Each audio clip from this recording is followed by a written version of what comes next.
Hi, I'm Willie McDonald, the Director of Digital Ministries here at Mulder Church, and I'm going to read to you 1 Corinthians 1:18 through 25.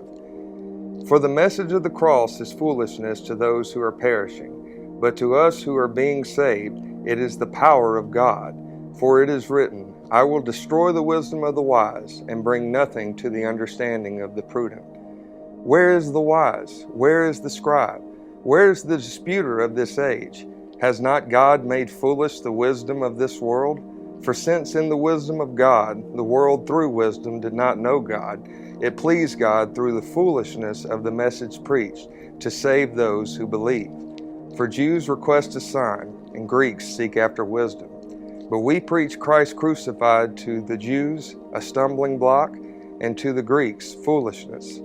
But to those who are called, both Jews and Greeks, Christ the power of God and the wisdom of God, because the foolishness of God is wiser than men, and the weakness of God is stronger than men. In those days, the common Jew thought that the idea of God coming in the form of Jesus Christ and dying as a criminal on a cross to be unthinkable, blasphemous even. And the Greeks had a very different view of our Heavenly Father. They saw God as an apathetic, if not completely detached entity, totally unfamiliar with human suffering. For the Gentiles, God's love being sacrificial was seen as outrageous, and the idea of divine weakness was seen as utter foolishness. So Paul's message of God being tried as a criminal, brutally tortured and crucified, didn't exactly jive well with his audience, and this presented a problem that is still universal today.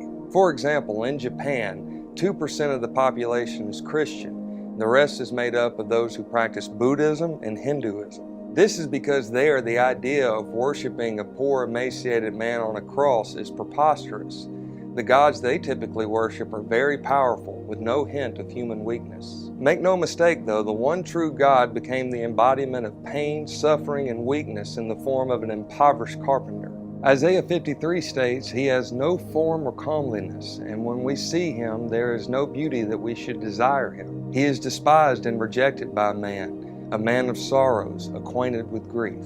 And we hid as it were our faces from Him. He was despised, and we did not esteem Him. Surely He has borne our griefs and carried our sorrows, yet we esteemed Him stricken, unloved by God, and afflicted. But He was wounded for our transgressions, and bruised for our iniquities. The chastisement of our peace was upon Him, and by His stripes we are healed. In our lives we all experience weakness and pain, but this is nothing new to the wounded Lamb. He knows your pain, He knows your suffering, He knows your weakness, because He embodied all of those things. And I assure you, to the very end He will be close to you. And through your pain, suffering, and weakness, He will be right alongside you. And through these things, He will deliver you into His loving arms.